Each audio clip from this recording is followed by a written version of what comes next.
Did you know there are 5 internal issues that have increased in black women causing balding? Well, get ready, honey, because we're going to talk about it. What you've been missing, the question you need to start asking, and expose the medical playbook that's been hiding in plain sight and possibly working against you. So keep watching.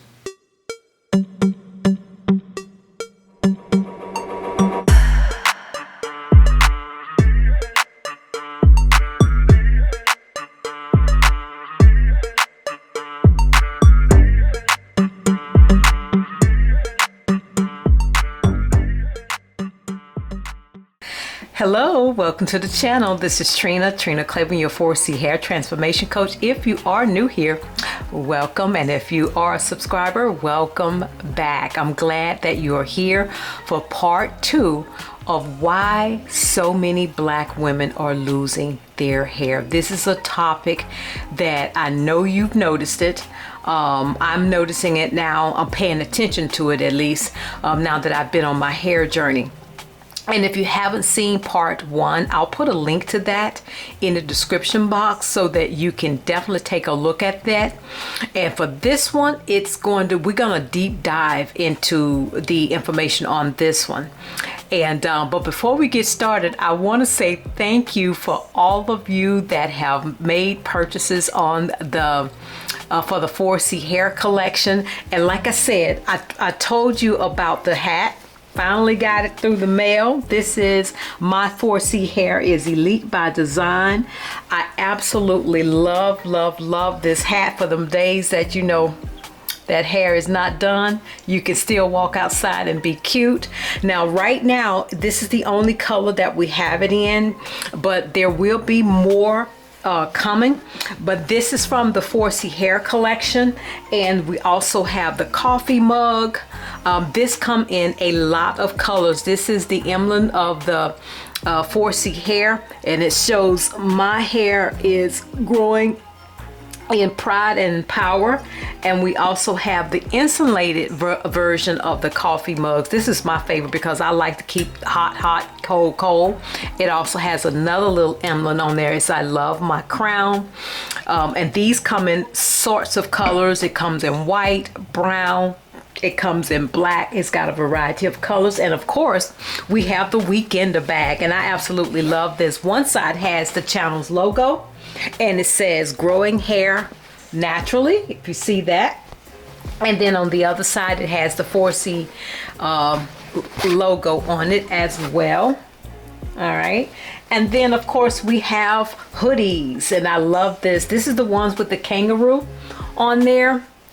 And I will be bringing some with the zip up as well. But these come in a variety of colors. It comes in black, blue, red, green, a variety of colors, and you just pick out the ones that you want. Now, there's also something that is very popular on the channel. Now, this is from my Kingdom Lifestyle collection. These are 40-ounce insulated mug, and these are personalizable, which means that you can put the person's name on it that you're buying the gift for. But it is the best ever, whether it's your best sister ever, brother, mother, cousin, uncle, boyfriend, girlfriend, whatever that is. And then there's a scripture on the back of that for the families. It says, my bloodline is secure in the Lord and thrive in his presence. That's from Isaiah 54 verse 13. So definitely grab you one of this. Shop the store. You can just scan the QR code and get whatever you want. Now, right now, everything is an additional 5% off. So definitely grab the merch. It does help the channel. Share it with a friend. Okay. Now, so why are we here? We're here to talk about the hair loss. Now, before I get into it, I want to have a disclaimer. I am not a doctor.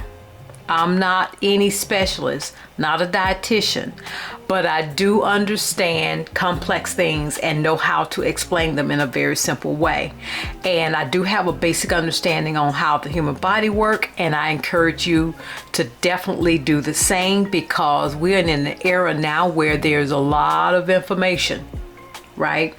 But for you to be able to get through that and not be a victim of it, you need to know the truth first, and then you'll be able to hear something, be like, okay, that don't sound right to me. And so that's what we're gonna do, because if you are tired of being deceived like I am, then this video is definitely gonna help you navigate down that journey and not be a victim. Okay, so that's what we're gonna do. So we're gonna get started. Now we're gonna talk about the 5 different types of alopecia. Okay, and the reason I wanted to cover this on this part 2 is because every time one of you all, the subscribers, reach out to me, there's always some form of alopecia involved in the issues that you're having with your hair. So we're going to go over some things. So what I'm going to do for each one of these, I'm going to explain what it is, and then we're going to talk about the known causes from the medical industry, and then the evidence-based treatments, and then I'm going to give you my take on that. And so that we're going to make sure that you have the right questions that you need to start asking. So I'm going to share my screen, and I want to apologize up front. I may not pronounce some of the words right, but it'll be on the screen so you'll know what I'm talking about, and I'll make sure you know what they mean. Okay. Okay, so the first one is central cicatricial alopecia. That's also known as CCA. So what is that? Central means the center. Okay, centrifugal means moving away from the center, and cicatricial means scarring. So that means that the hair loss is starting in the center, moving outward, and it's also causing scarring.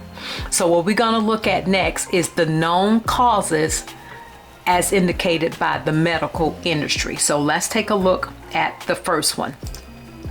It's genetic factors. Second is inflammation around the follicles. And then the third is heat, relaxers, and tension. Okay. All right. So let's talk about the evidence-based treatments. All right, here we go. Okay, here's the first one. Topical corticosteroids. So what is that? That topical cream is used to suppress inflammation and also to stop the destruction of the hair follicles. The second one, intralesional steroid injections. Now this one is the first line that dermatologists use to help reduce the inflammation on your scalp. And then the third one is topical minoxidil. Now this one will definitely grow hair, but only if there is no scarring, right? So if this is being prescribed to you and you got scarring, that means that you have just wasted your money, because this product only works when there is no scarring. Okay, and then the fourth treatment is tetracycline antibiotics that are taken orally, and this too is also used to reduce inflammation. All right, so what is my take on this? All right, here's what I think. Now, as you know, when someone says genetic factors, what that means is that there is a gene that is obviously not functioning properly that is causing CCCA. So thank God we live at a time where we can actually do and get some real research and get the truth. So I started looking to see, okay, which gene is it that is mutated that's causing this particular hair loss? And turns out there is one. And it's called peptides. It's called PAD3, and that stands for peptidyl arginine deaminase 3, right? And what that does, and I'm gonna bring it up for you, It encodes an enzyme responsible for converting the amino acid arginine into citrulline in proteins. And this process is called deamination. Deamination. That's what it's called, deamination. Okay, so when this particular gene is not functioning the way it's supposed to, then you will experience this. Okay, so when you think about the treatments that's being offered, what's important for you to know is which one of these three causes cause you to have CCCA. So those are the questions that you need to ask when they say, okay, you got CCCA. Your next question is, okay, what's causing it? Because because you have a gene that has been compromised, then you know that these treatments that they're offering is probably going to work, with the exception of minoxidil. Why? Because if it's scarred already, then that product won't work. But because the gene is mutated, you definitely will need the inflammation reducing medication. Now, one of the other things that I did, I looked to see if there was any gene therapy being done or clinical trials about that, gene therapy and gene editing. And if you didn't know this company called CRISPR, that is headquartered out in Zug, Switzerland, you definitely want to get to know that company because they are editing genes. There's a difference between editing a gene and gene therapy. Well, right now, as of today, there is no company that is doing clinical trials to see if they can edit the gene to correct this for people that are currently suffering with CCCA. There is not one, at least not on humans. As of today, there is not one. So what that means, if the genetic factor is your reason, then you're going to have to take those medications for the rest of your life if you want to see your hair to thrive. Now, the second known cause from the medical industry is inflammation. Okay? Now, those creams will work to reduce the inflammation, but are they fixing the problem? The answer to that question is absolutely not. Okay? They're not fixing the problem. It's the same difference as if you had your car and your engine light comes on, you go to the mechanic, and instead of him popping the hood, trying to fix the motor, see what's going on with the motor, he goes to your dashboard and turn off the engine light. That's the same difference. Okay?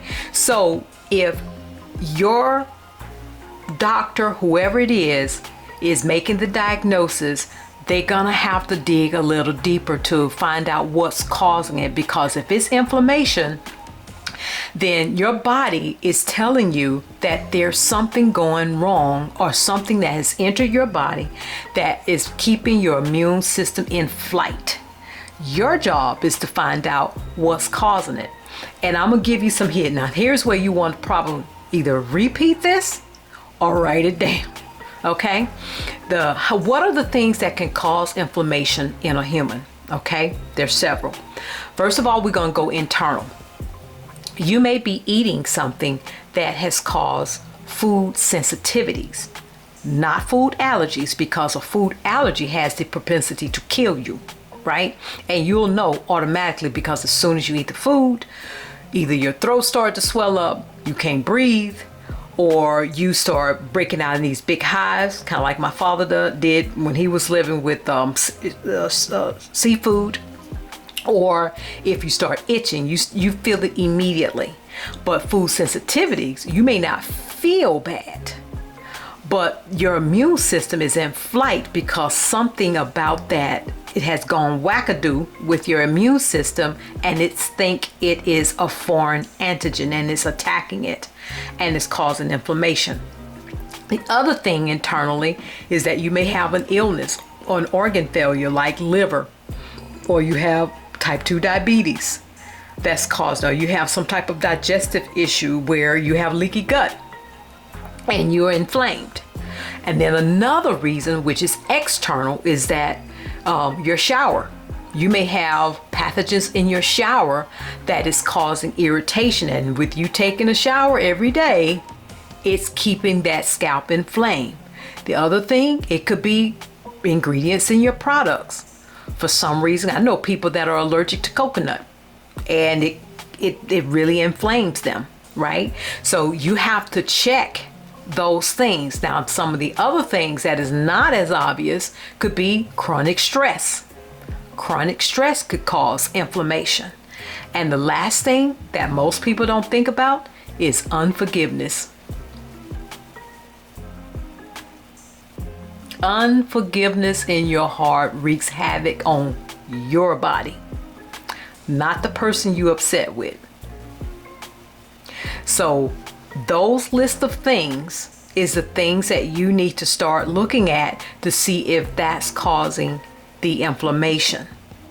And once you fix that, you won't need the inflammation reducing medication, and then you should see your CCA start to reduce and eventually go away and your hair start to thrive.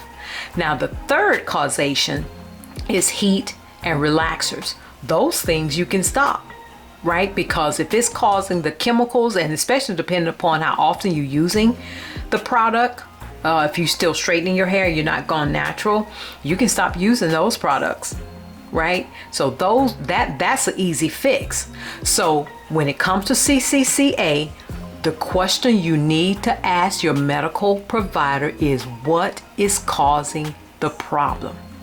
Because once you figure out what's causing the problem, you fix that problem. But if it's genetic factor, like I said, right now there's nobody doing gene therapy or gene editing, so you're gonna have to be on those medications for the rest of your life, okay? With the exception of minoxidil. If you got some areas where it's not scarring, then yes, use the minoxidil for that, right? So then you just have to understand which one of these you need to take according to the real cause of the problem.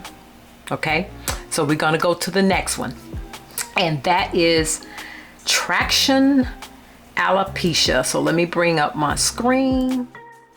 Okay, we got traction alopecia. And what is that? Traction alopecia, okay, this one is easy. It's mechanically induced due to the tight hairstyles that's pulling it. Okay, and now what are the known causes? It is just that. It's prolonged physical pulling of your hair. And 2, chemical treatments can also weaken the hair and increase traction effects. The treatments for that is pretty easy.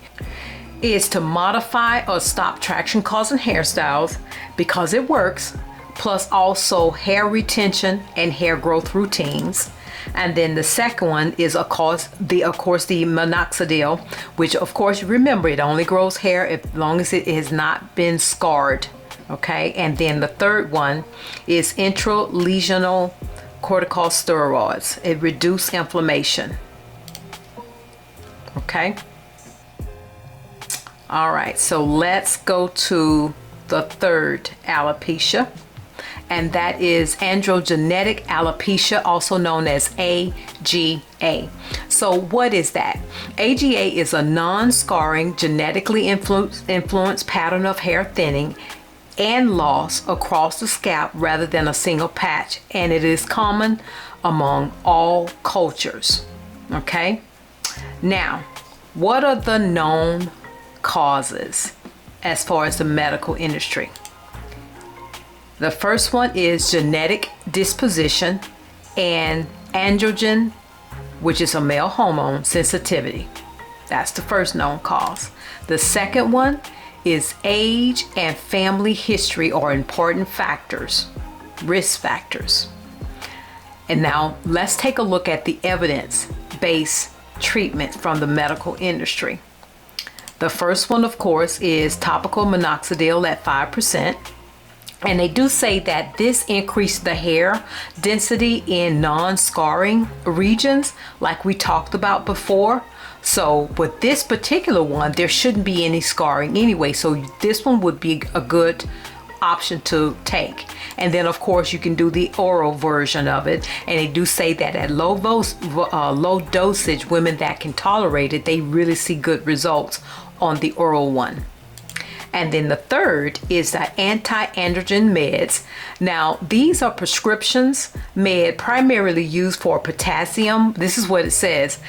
Prescription meds that are primarily used for potassium-sparing diuretics for high blood pressure and hair and heart failure, which also act as a potent anti-androgen.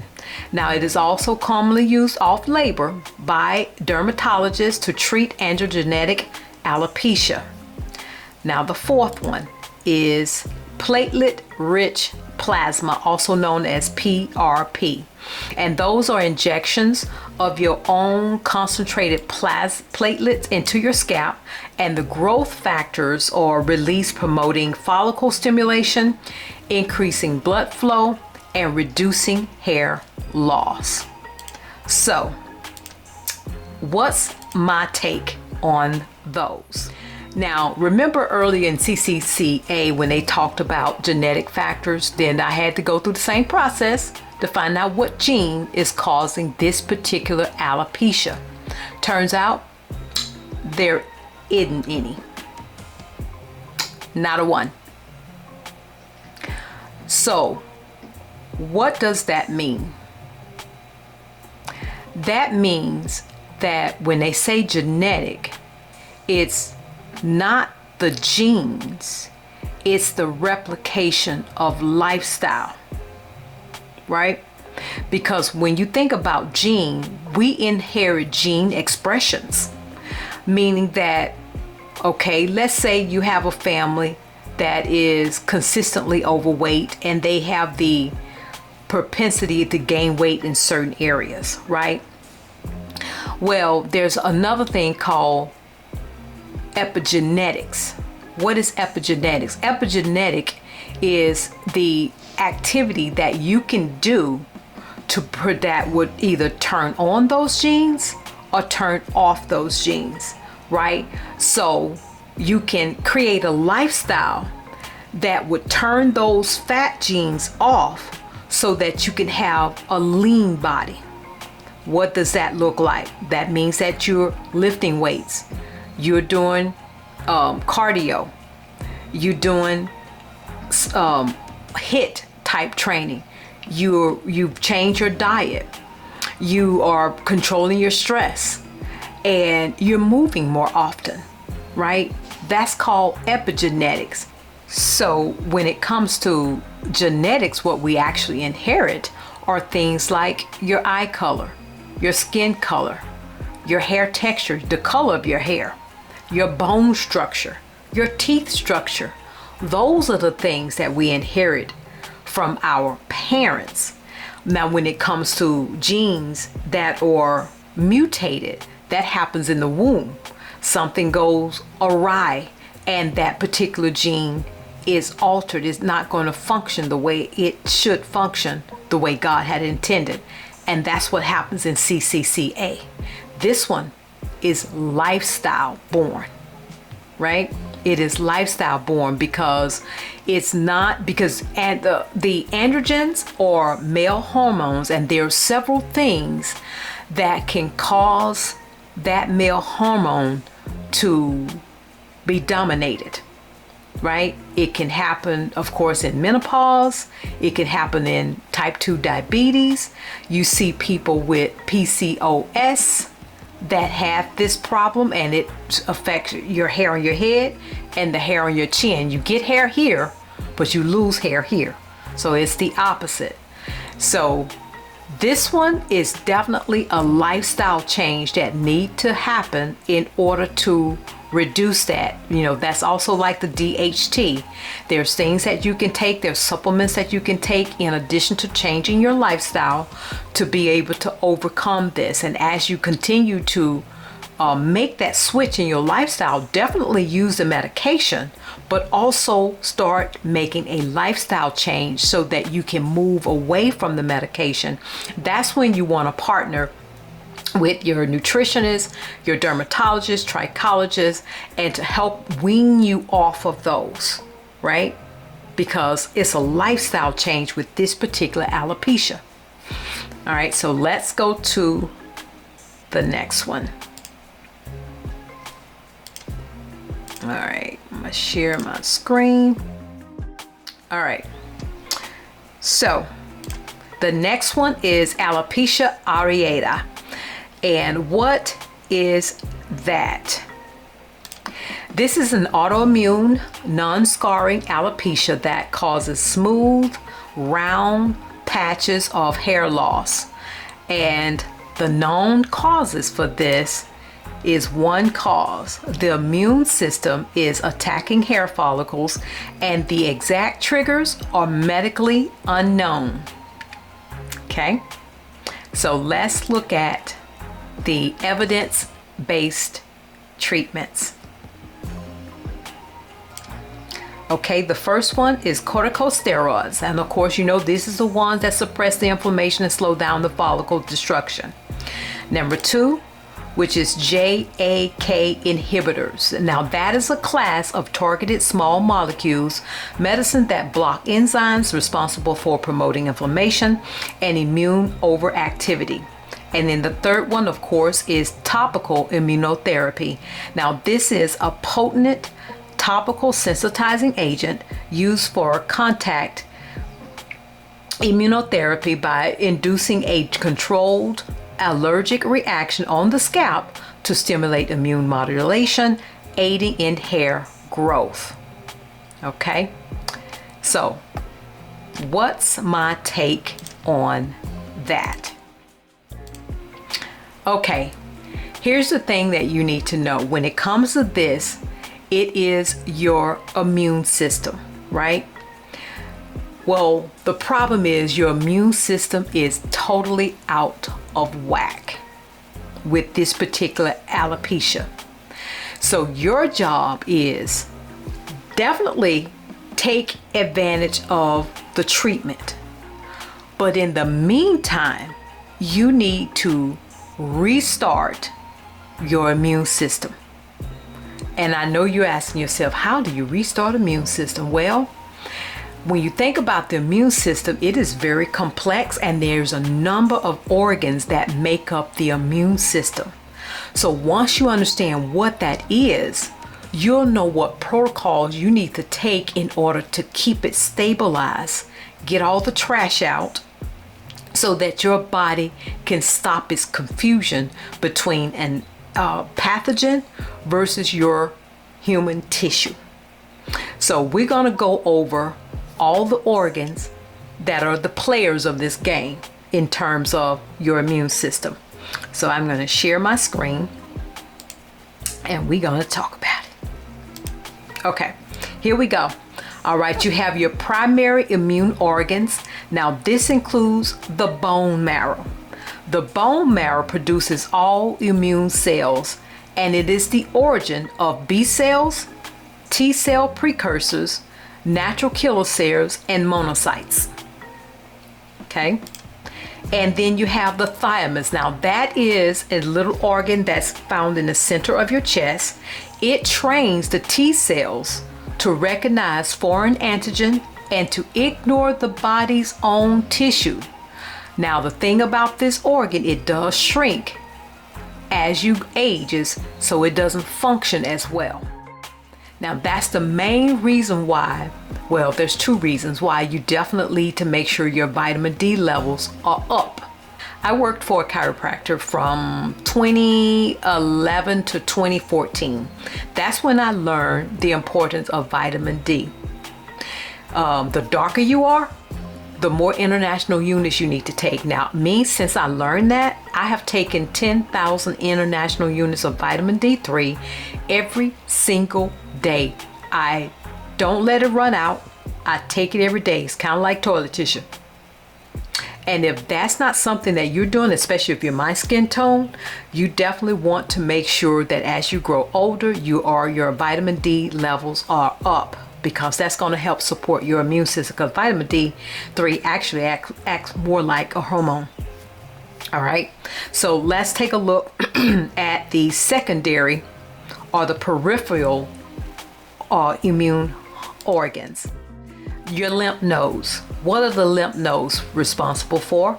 Filtering the fluid. Now, your lymph nodes are located in various areas of your body. You have it in your neck area, you have it under your arm, you have it in your groin, you have it on the back of your knee. Now, there's no pump like your vascular system, so in order to push fluid, it requires movement, exercising, doing rebounding, that's jumping up and down on a trampoline, and or either getting on, nowadays they have these machines where you can stand on it and it shakes your entire body. That is helping moving that lymph fluid. Okay, and then the next one is barrier system. That includes your skin, the respiratory tract, your gastrointestinal tract. Now, these are keeping pathogens from entering your bloodstream. Okay. And then the next one is your spleen. Now, if you didn't know, your spleen filters blood by removing the old blood cells and blood-borne pathogens like bacteria and parasites. And then the next one is the mucosa-associated lymphoids tissue. That includes your tonsils, your adenoids, your gut, appendix, and lungs. Now, this is where foreign bodies can come into your body by food, air, or microbes. Okay, and then the final one is signaling molecules. What are those? Those are the cytokines, the chemokines. These are cells that tells the human's immune cells where to go, what to activate, and when to stop. Okay, so those are all the players in the immune system that you need to know about. Now, I told you that you need to jumpstart your immune system. Well, how do you do that? There's several ways. Number one is a 5-day water fast. Why, Trina? Because a 5-day water fast will get rid of dead cells and create healthy cells. Well, how does it do that? It does it through autophagy and stem cell production. What is autophagy? Autophagy is the process of your body eating dead cells to get rid of them. Because on a 5-day water fast, by day 3, you go into autophagy. And at the same time, your body will start creating stem cells. Now, stem cells are cells that are created that will go to the areas or the organ where it has been compromised and create a new cell. Okay, now in order to do a 5-day water fast, there's a protocol into going into fast, and there's a protocol on coming out of the fast. How do I know this? This is something that I do on my PLT system, my online system for helping women lose weight. So like I said, I'm not a nutritionist, but I know how to point you to the lifestyle and the choices that would allow your body to heal itself. So now one of the doctors that I know that is really good about doing fast is Dr. Daniel Pompa. I'll put his information on the screen. So that's the first thing you can do to help jumpstart your immune system. Now the second thing is a cleanse. Why? Because a cleanse will get rid of parasites, fungi, candida, and bacteria. Now there is different types of cleanse you can do. You can do a liver cleanse, a kidney cleanse, and a colon cleanse.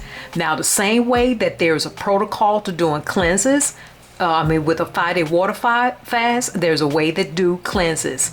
Because when you do a cleanse and you collect all of these parasites and fungi and candida, you want to also be able to push those things out of your body and not get redistributed into your bloodstream.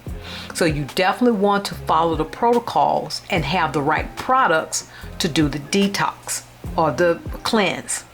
And then the final thing is a cellular detox. Why is that important? Because this really helps to rebuild your immune system, because it go into the cells and clean out all the gook, so that it makes it very easy for nutrients to get into the cell support your mitochondria, to give you energy and get all the cloudiness out of that, because your immune system has been cleansed so that it is not confused anymore. And just like I said, there's a protocol to doing cellular detox, and one of the top people that I know that is involved in these types of cleanses is Dr. Daniel Pompa. If you don't know who he is, you definitely want to follow him and inhale as much information as you can. Take advantage of his products, because because we live in a world right now that there's no way to get away or get around being toxic. We live in a toxic world. So because we know we can't get away from it, then it's your responsibility to reduce the impact by creating a fasted life, a cleansing life, a cellular detox life. Because for myself, I do a 5-day water fast once a quarter. So 4 times a year, I do a 5-day water fast, and then I follow it up with a cleanse and a detox. Okay, so those are the things that you need to do in order to help alopecia areata. Okay, so let's go to the next one. This one is called telogen effluvium. What is that? This one is a temporary diffuse shedding triggered by psychological stressors where the hair follicles enter the resting, which is the telogen phase, prematurely. So what are the known causes for that? Here we go. Illnesses, hormonal stress, which is like postpartum or chronic stress. And then the third one is medications, nutritional deficiencies, and that could be like iron deficiencies. And as far as the evidence-based treatments for this, we're looking at the underlying triggers. What does that mean? You may have to reduce your stress, and then better nutrition, right? Get better nutrition. And I know that that is a broad statement, but eat better. And the simple change for that is to eat whole foods and organic as much as possible. I know they can be a little bit more expensive, but I always say choosing a good quality food over having to have major health issues, you have to just decide, okay, which one is going to be more important. So what is the takeaway for this? The reminders for you if you're dealing with any of these types of alopecia. Number one, you want to get diagnosed early, because the earlier you can get diagnosis, you can prevent the permanent scarring, and use the treatments, do the changes that you need to make in order to stop that from taking over your entire hair. All right, and then a scalp biopsy may be needed, of course, and that's something that you would have to get either from a trichologist or dermatologist. And then the final takeaway is lifestyle changes. Those are the 3 things: early diagnosis, get a biopsy, and do a lifestyle change. Okay. Now, when it comes to dealing with the medical industry, I'm going to share this with you because if you didn't know this about me, I used to be an insurance agent where I sold major medical insurance, or either I had to explain it to employees, because I did that from 2006 to 2011. And here's what's important for you when you're dealing with the medical professions. You gotta know your policy, right? Because many of the players on this hair and scalp health are considered specialists.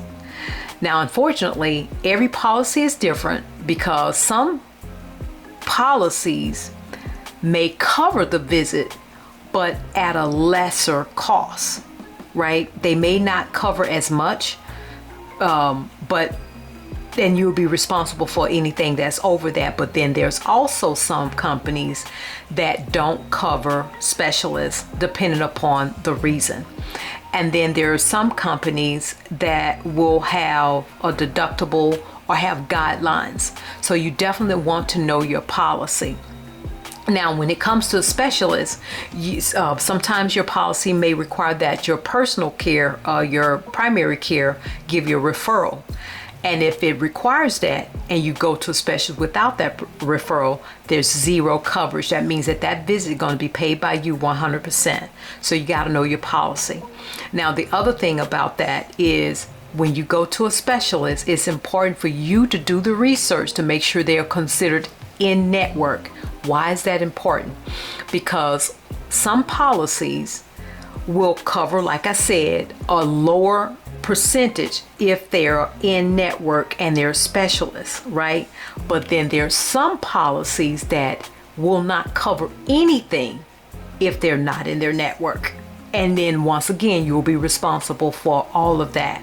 So when you start getting the diagnosis or start seeing hair loss and you decide, okay, I need to go to a professional, whether it's a dermatologist or a trichologist, you need to read your policy and see what it says about what you can and can't do, how it's covered. Okay? Now, because of the complexity of that, it's your responsibility to know your policy. But what I have done, I've created what I call a medical professional playbook when it comes to health and scalp health. Now, this is a free PDF download. All you got to do is scan the QR code. If you already don't have an account, create an account. It's free. Then you just go on there and click it. Now, there's going to be a couple of other documents that I'm not going to talk about, but they're available to you. So it's up to you if you want to see those as well. Now, here's the book. Let me show you this. This is in the download. There's a link to it, or you can scan the QR code. These are all the players, the 6 players in this game. You have your dietitian, your OBGYN, dermatologist, endocrinologist, trichologist, and then of course your primary care doctor. So this document gives you those players, and it gives you a quick overview chart. And what does this chart tells you? It tells you the profession, what they can diagnose, if they can prescribe medication, and what that particular profession is good for. So that just gives you a basic overview on what they can do. Now, this next page gives you the opportunity to know the difference between the different professions. What medical jurisdiction do they have? What do they handle? And what medical tools do they use in terms of treatments? Okay? And then you have your bottom line information for each one of those medical professions. So you have that for each and every one of those. Now, when it comes to a hair plant surgeon, now this is something you definitely need to know. Now, chances are your insurance is going to consider them cosmetic, right? And what does that mean? Chances are that entire procedure may not be covered. Now, I've been out of the game of insurance sales for a while, and I know there's been a lot of changes with that industry in terms of legality, what they can do and what they can't do. But what's important for you is to know your policy. So if you decide to go this route, then you need to know if you're going to be paying 100% out of the pocket, or if there's any contribution that your insurance policy can provide. Now, one thing I do know, if you do go that route, they're definitely going to want to see your medical records from either your dermatologist, trichologist, or whoever it is that has made the diagnosis about what's going on with your hair loss. And then the second part is, who should you see first? That's when you start seeing symptoms. Who should you see first and why? Okay. And then the last page is comparing all the alopecias that we see most common in Black women. It lists the alopecia, the common symptoms as in what you notice, and then the typical scalp findings by the clinician, and then the recommended clinical tests and evaluations that they need to solidify everything that they're seeing in their diagnosis. Okay. So I know this video was a little bit long, but I think it was necessary. It's packed with a lot of information, but the takeaway from this, it is time for you to, number one, start asking better questions when you're with your medical profession. Do your homework. Make sure that your lifestyle has been changed so that you can help contribute to growing your hair back.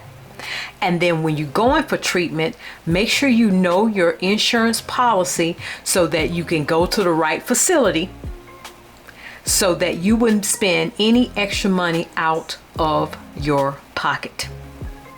Okay?